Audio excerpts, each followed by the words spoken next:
Hey guys, it's Emma Vigling with TYT Politics, and we're short on good news all the time as Donald Trump continues to beat his fascistic authoritarian drum.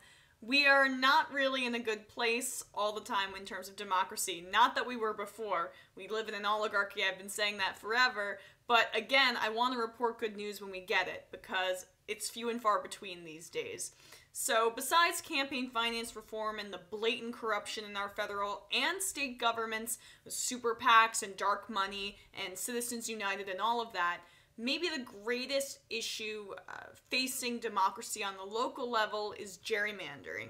So, for those of you guys who don't know what gerrymandering is, it's when you redraw district lines and to favor one political party. So, mostly Republicans have done this throughout the country, and let me give you a kind of a rough explanation. So, if you're in a state, a small area, where it's like 60% blue and 40% red, so 60% demographically Democrat and 40% demographically Republican, you concentrate those 60% of Democrats into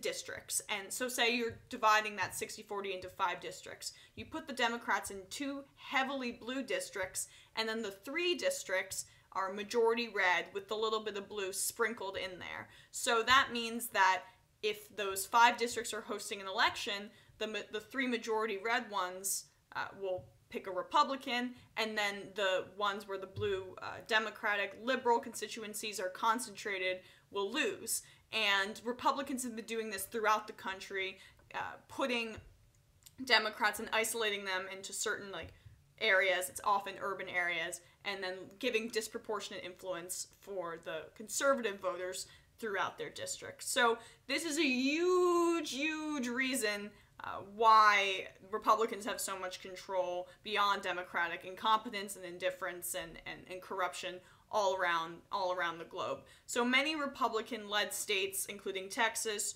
North Carolina, have been terrible about this, but Wisconsin has been especially egregious, and Scott Walker is obviously maybe, I think, the most corrupt governor in the country, and he's been really bad about this. And Wisconsin's gerrymandering is so blatant that barely any state races were competitive.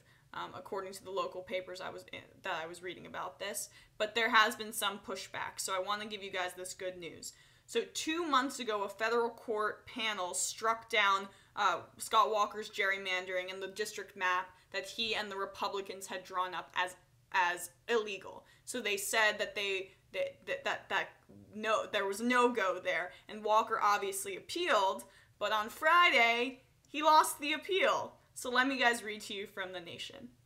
In a decision that was hailed as a significant victory for democracy in Wisconsin and nationally, the federal panel enjoined Wisconsin officials from using existing maps in all future elections. At the same time, the judges ordered Walker and the state legislature to draw new legislative district maps by November 1st, 2017. The new maps are to be used in November 2018, when Walker, the entire state assembly, and half of the state senate will be up for re-election and election. So, wahoo!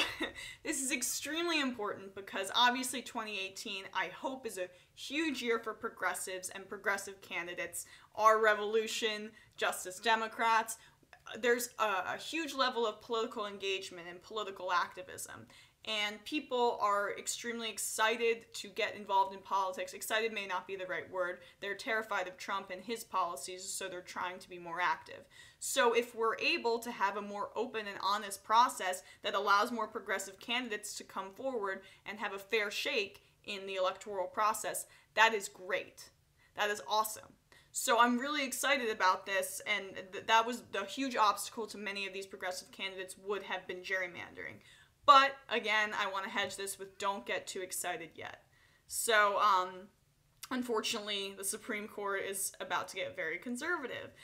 The Republicans refused to nominate Garland for a made-up fairy tale reason, and so President Obama, despite nominating him in March, was not able to get Merrick Garland past that nomination process.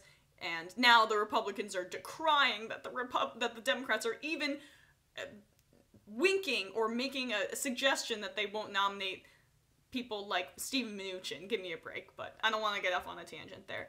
So the Supreme Court is going to get very conservative. Donald Trump, in an effort to deflect from all these recent scandals, is likely going to announce a Supreme Court pick today.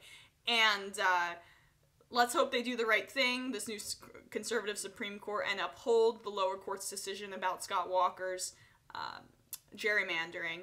But given the fact that the Supreme Court purports and pretends to be an independent body but really isn't, I'm not exactly optimistic about that. But let's be hopeful. This is good news today. And for right now, Scott Walker has been stopped in his tracks. Bye-bye, corrupt Walker. See you later. All right, have a great day, guys.